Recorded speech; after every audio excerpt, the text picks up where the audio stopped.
Oi pessoal, Thiago Batista aqui e nos próximos minutos eu quero compartilhar contigo sobre avivamento. Esse que é um tema tão debatido, há tanta curiosidade e desejo nos corações, ao mesmo passo em que há muita incerteza, muitas interrogações. Então me proponho aqui a responder 4 tópicos, 4 perguntas sobre avivamento. Você vai perceber ao final desse vídeo que avivamento é algo simples, está acessível, disponível para você e é do desejo do coração de Deus que você viva uma vida avivada. Então serão 4 tópicos aqui. Primeira coisa, vou falar o que é avivamento. Segundo, vou falar por que é importante estudar a história dos avivamentos. Terceiro, quais são as métricas do avivamento.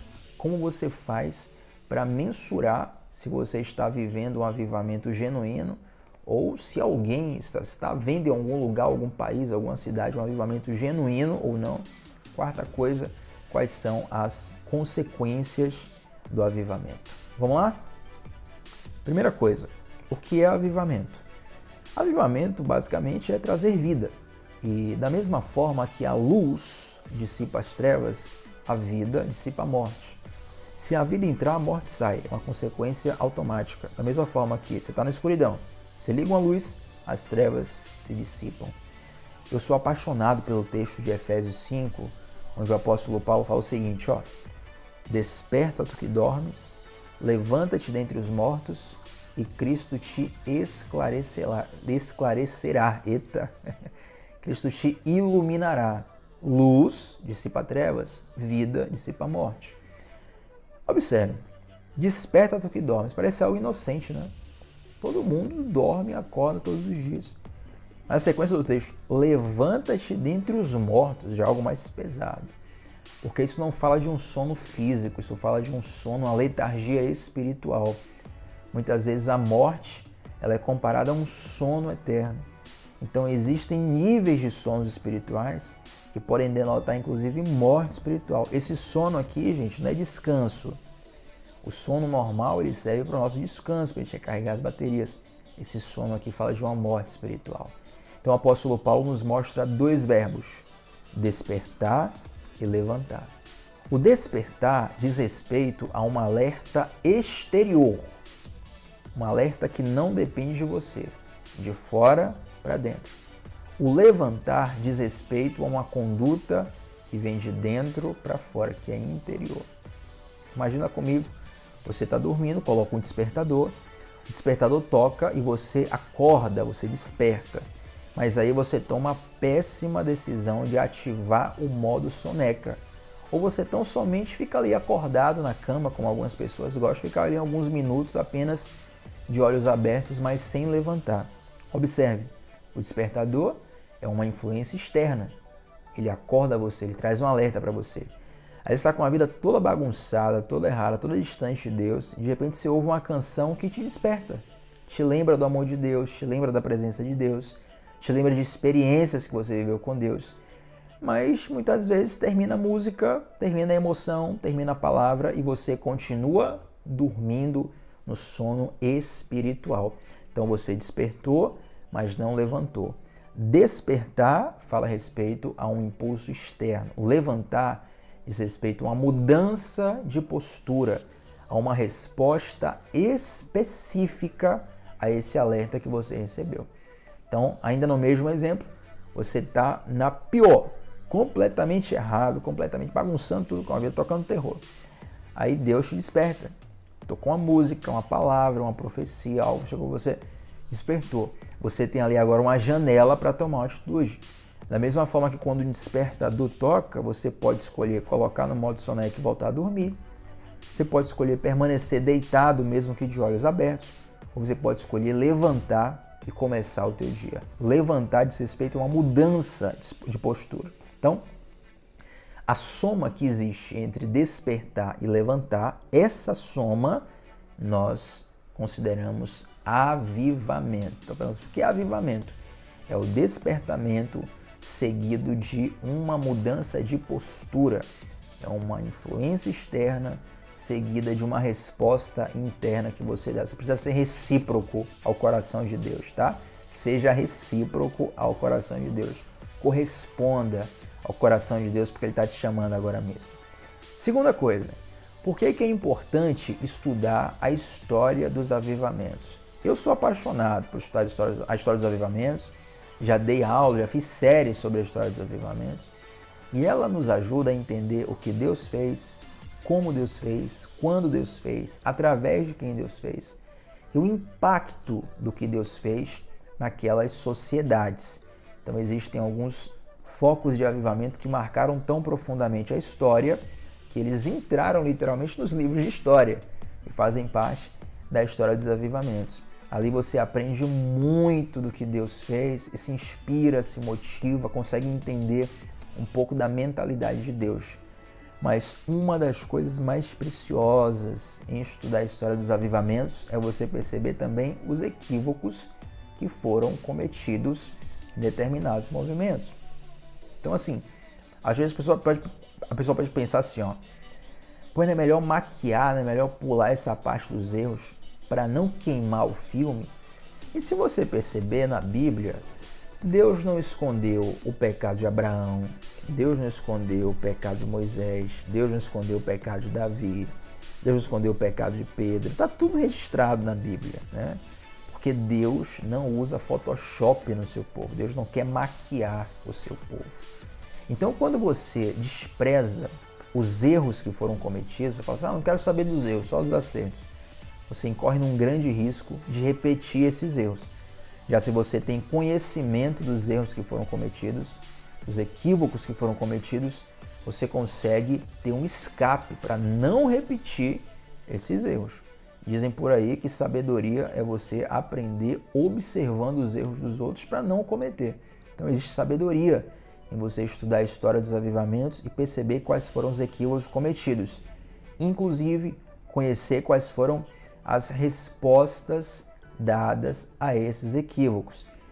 Muitas pessoas acham, só a título de exemplo, que hipergraça surgiu nos últimos 5 anos, surgiu nos últimos 10 anos. Essa doutrina nova que está surgindo aí, hipergraça, gente, tem séculos e séculos e séculos. E da mesma forma que hipergraça tem séculos aí destruindo muitas vidas, né, sendo uma contaminação para a doutrina verdadeira, da mesma forma existem respostas registradas acerca da hipergraça.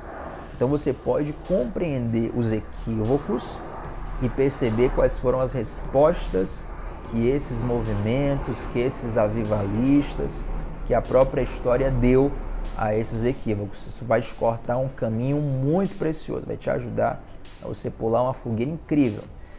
Terceira coisa, quais são as métricas para você identificar um avivamento genuíno? Gente, isso aqui é muito importante. É muito comum você ver pessoas confundindo uma movimentação, um barulho qualquer com avivamento. Os motivos disso, existem vários, mas acho que dá para outro vídeo isso aqui. Se você quer outro vídeo eu falando sobre por que as pessoas confundem o verdadeiro e o falso avivamento, coloca nos comentários aí, mas eu quero te dar 4 métricas bem práticas que estão lá no livro de Atos. Eu considero métricas seguras, porque estão registradas na palavra de Deus, inclusive são coisas que foram vistas no avivamento de Atos, que é o primeiro avivamento registrado depois da ascensão de Jesus aos céus. Atos capítulo 2, a Bíblia vai dizer que a igreja estava reunida em torno da comunhão, da oração, do partir do pão e da doutrina dos apóstolos. Comunhão, primeira métrica. Então, o avivamento ele vai gerar um amadurecimento nos relacionamentos. As pessoas começam a perdoar, as pessoas começam a ser mais empáticas, as pessoas começam a adotar um espírito de serviço maior. Comunhão. Primeira métrica é você observar se está havendo cura nos relacionamentos. Relacionamento de família, relacionamento de amigos, relacionamentos congregacionais ali dentro de uma comunidade, relacionamentos nas cidades, relacionamentos entre atores políticos, das cenas políticas. Isso aqui é muito sério. Eu recomendo, inclusive, você assistir um documentário chamado Que Ruja o Mar, que fala do avivamento das Ilhas Fiji, onde houve uma remissão, uma redenção, um mover de Deus que inclusive gerou uma união política do país. grupos que completamente se odiavam, chegavam a se matar, pediram perdão uns aos outros e houve uma restauração nas Ilhas Fiji. Então isso é muito sério. Primeira coisa, comunhão. Segunda coisa, partir do pão. O partir do pão fala de justiça social, de você devolver dignidade a quem teve a dignidade roubada. Muitas pessoas acham que avivamento é apenas um culto dentro de quatro paredes, onde as pessoas choram, se emocionam, recebem profecias. E claro, tudo isso faz parte, gente. Eu sou apaixonado por isso. Eu desejo que você viva esses ambientes, essas histórias, mas um avivamento genuíno, ele vai transcender o templo e vai alcançar as ruas, vai alcançar a sociedade. O partir do pão diz respeito à justiça social, devolver dignidade a quem teve a dignidade roubada. Oração é a terceira métrica. Todo avivamento genuíno, ele vai gerar um crescimento na vida de oração daquela comunidade, daquela cidade, daquele país. Um aquecimento de oração. Nem preciso falar muito sobre isso. É muito simples. Todo avivamento vai gerar uma sede. E não só uma sede, porque sede é desejo, né? Às vezes você tem sede, mas não sacia. Mas vai gerar, de fato, uma intensidade prática na vida de oração. E por último, doutrina dos apóstolos, que diz respeito a uma fundamentação sólida da palavra. Inclusive, quando você estuda a história dos avivamentos, você vai perceber que grande parte dos equívocos aconteceu por conta de péssimas interpretações da palavra de Deus, ou de falta de uma interpretação sadia da palavra. Então, é muito importante essa métrica, doutrina dos apóstolos, fundamento sólido da palavra. Um avivamento genuíno, ele traz também um retorno à palavra, um zelo pela palavra e coloca a palavra, devolve à palavra o status de decisão final sobre qualquer tema, tá? Então não é mais a minha opinião, não é mais a sua opinião, não é mais o eu acho que, não é mais o eu penso que, é a palavra de Deus sendo um norte, sendo um GPS, sendo um guia, trazendo clareza para aquelas pessoas que estão vivendo um avivamento. Então já falei o que é avivamento, já falei por que é importante estudar a história dos avivamentos, já falei quais são as métricas do avivamento genuíno, e agora eu quero citar quais são as consequências de um avivamento. Isso aqui é bem simples, para a gente fechar, ó. Isso, na verdade, eu vou colocar aqui 2 níveis de consequências de um avivamento. E às vezes você olha para a consequência, você pode confundir, né? Avivamento é uma coisa, a consequência do avivamento é outra. Um avivamento, ele tem como consequência um derramar. Deus derrama. Imagina que você tem um copo vazio, você abre a torneira, você começa a encher aquele copo com derramar. Se você não fecha a torneira, ou seja, você tem um derramar contínuo, o que é que vai acontecer? Aquele copo vai encher, vai chegar uma hora que ele vai transbordar. Então, uma das consequências do avivamento é um derramar que, se for contínuo, vai gerar um transbordar. E por que é importante diferenciar isso? Vou te fazer uma pergunta agora, vou pedir também tua opinião nos comentários. Será que o Brasil está vivendo um avivamento? Sim ou não? Fazendo uma pergunta. Coloca a tua opinião, não tem resposta certa, eu quero saber o teu feeling, a tua impressão e vamos conversar sobre isso. Mas eu penso que nos últimos 10, 15, vamos colocar aqui, 20 anos, vamos pegar o século 21, né? O Brasil viveu um derramar e um transbordar da presença de Deus. Isso é muito notado por pessoas que vêm do exterior para o Brasil. Eles percebem que no Brasil tem algo num nível diferente. Tem algo que está transbordando aqui. Houve uma aceleração, parece que o fogo de Deus varreu o Brasil nas últimas 2 décadas. E também as pessoas que saem do Brasil e vão para o exterior, muitas vezes elas percebem o movimento contrário, né? Da mesma forma que alguém que mora num lugar quente, quando vai para um lugar frio, sente muito mais o frio do que a pessoa que mora lá. Um brasileiro, não precisa nem ser evangélico, cristão, de igreja, não. Só você está numa cultura cristã, como tem aqui no Brasil, quando você vai para outras culturas que vivem o pós-cristianismo, que vivem uma frieza espiritual, o impacto é nítido, até o ambiente é diferente, há um peso na atmosfera que é diferente por conta da frieza espiritual daqueles lugares. Por quê? Porque o Brasil está vivendo ou viveu nos últimos anos um nível de transbordar talvez como poucos ou nenhum país tenha vivido nos últimos anos na face da Terra. Claro que tem avivamento acontecendo no Irã. O avivamento do Irã é algo muito atual, eu te convido a pesquisar sobre isso. Fala-se um pouco sobre o avivamento da China, né? Esses são alguns focos de avivamento no mundo, mas do Brasil há uma clara efervescência. Mas isso é consequência. De quê? Consequência de gerações que há 30, 40, 50 anos atrás pagaram um preço de perseguição, um preço de bullying, pagaram com a própria vida um estereótipo da sociedade, pagaram um preço de oração muito forte, plantaram lá atrás para que nós pudéssemos colher hoje. E nós estamos colhendo algo que foi plantado pela geração anterior. Pega todos os irmãos mais antigos da sua igreja, mais antigos assim, com mais idade da sua igreja. Você vai perceber que a grande maioria deles, tem uma vida de oração sadia, tem uma solidez espiritual, não fica oscilando, não tem tanta frieza espiritual, não precisa tanto de marketing para ir para a igreja, faça chuva, faça sol, ele vai para a igreja, ela vai para a igreja. Círculo de oração quase que não tem jovens, é quase totalmente composto por pessoas de mais idade, porque essas pessoas cultivaram, semearam um avivamento. E hoje nós estamos colhendo um derramamento contínuo, um transbordar. Estamos plantando que a geração anterior, estamos colhendo que a geração anterior plantou. Eu quero fechar esse vídeo aqui te fazendo um convite a você plantar algo que talvez você nem consiga colher em vida. Esse é um convite às vezes animador, né?